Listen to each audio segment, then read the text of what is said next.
You sure you want to do this? No, it'll be good, trust me. Okay, off you go. So, anyway, a grasshopper hops into a bar. And he goes up to the counter and says to the barman, "I'll have a lemonade, thanks." And the barman pours him the drink, and as he puts it down in front of him, he says to the grasshopper, "You know what? There's a drink named after you." And the grasshopper finishes his drink, and as he does, he says to the barman, "What, Harold?"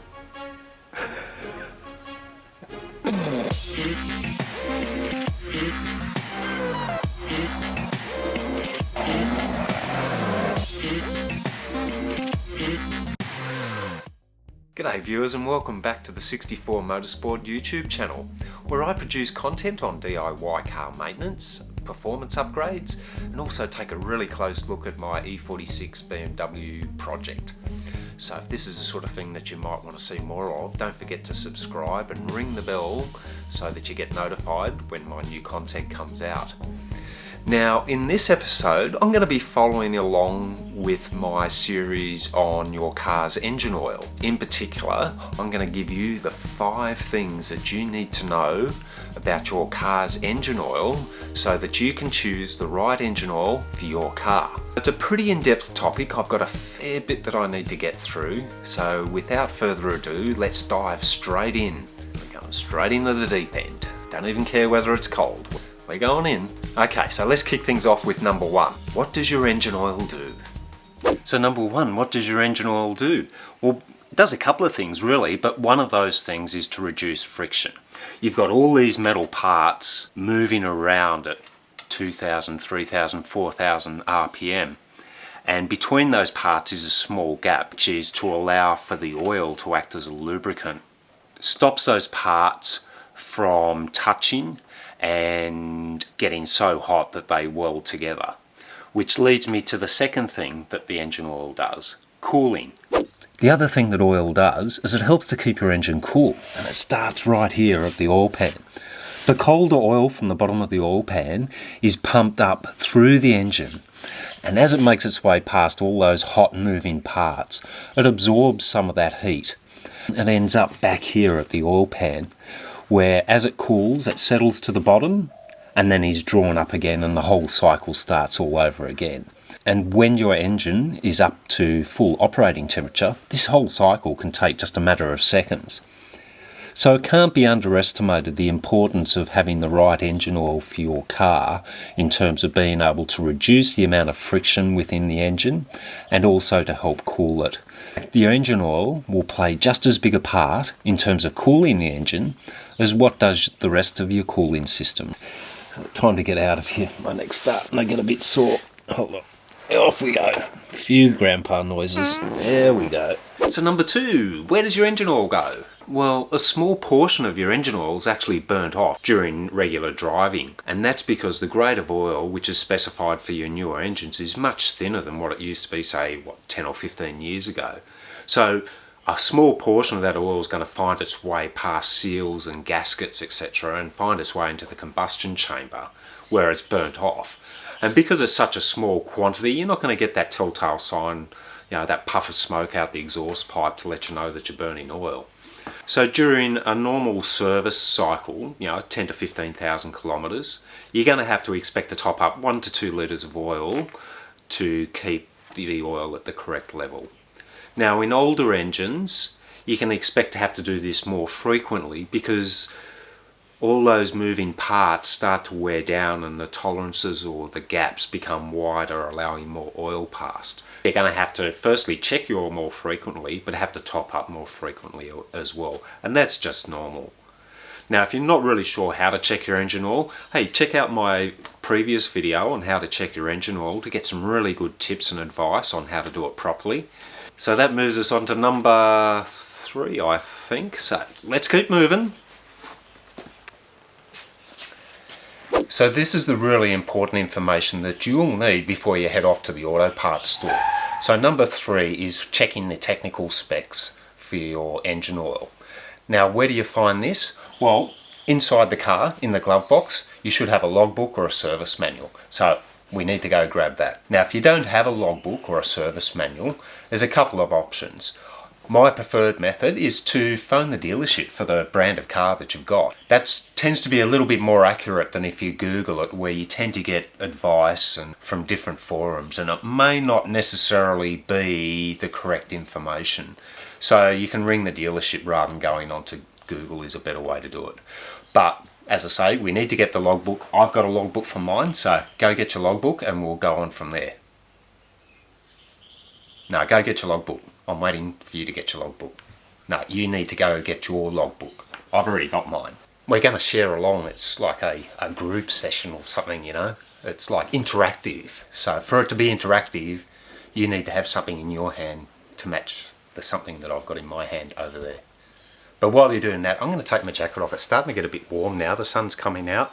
It's quite nice. So I'm going to take my jacket off and then we'll keep going. So that's better. I've got my service manual or logbook.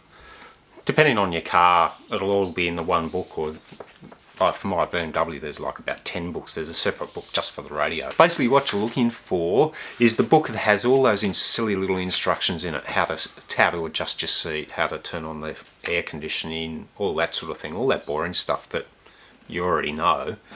But in there at the back is an index. Go to the index, look up O for oil, and then what you're looking for is oil quality, oil specification, some sort of terminology like that.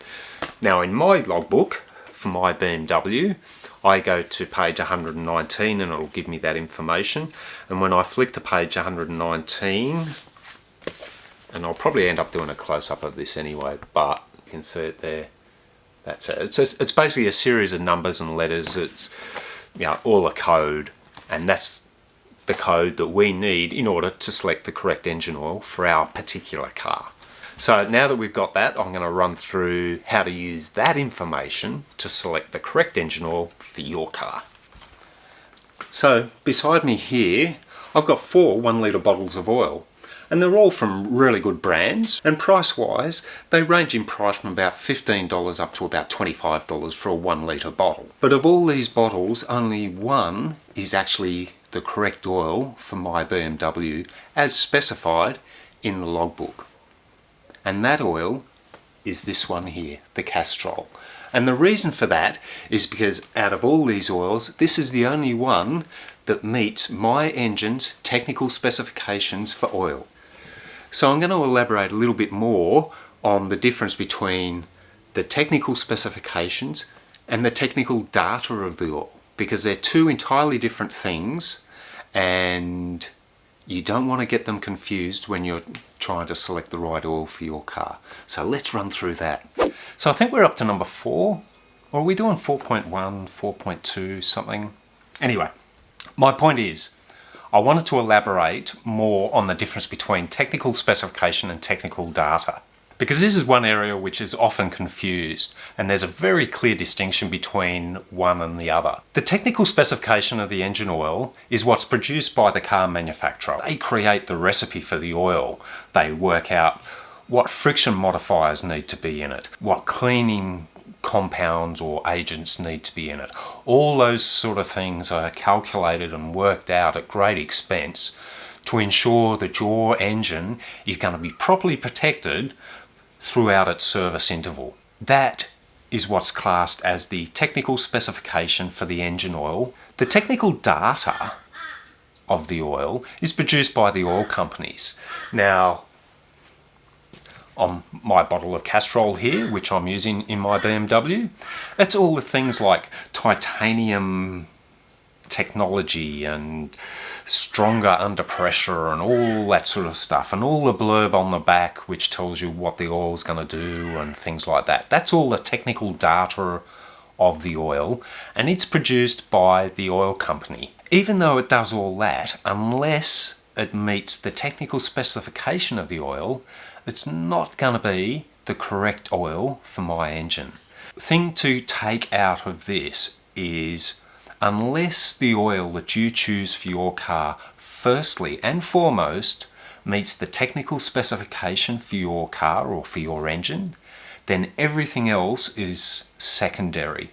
If the oil does all this other fancy stuff, As long as it meets the technical specification, then that's a bonus. But if it doesn't, or it's not going to be suitable for your engine. So that's the difference between technical specification and technical data. And the two can work together, but they should be treated as two separate things. So that must take us to number 5. Yep, number 5, viscosity. I like this one. This one's good. I'm going to do a practical demo on this one. It's just going to make it easier, and I've been busting my foofer to get on with this. So, viscosity. Okay, practical demonstration time, and we're talking about viscosity. Oh, I love that word. Viscosity. Viscosity. Viscosity. Viscosity? Well, what's viscosity? Well, the meaning of viscosity is a fluid's internal resistance to flow. I'm going to do a text box. About that to help explain it. So I've got 3 fluids here. I've got a bottle of water, a bottle of engine oil, and a bottle of honey. 3 jars. First we start with the water, and as you can see, the water has very little internal resistance to flow. It pours very easily, and in fact the viscosity of water is 1 centipoise. That's the technical term for it. Also have a bottle of honey. We all know honey. And it flows very slowly. It has a high internal resistance to flow. Boy, that smells good. Now the viscosity of honey is measured at 10,000 centipoise. And then engine oil, which of course is the topic of the day.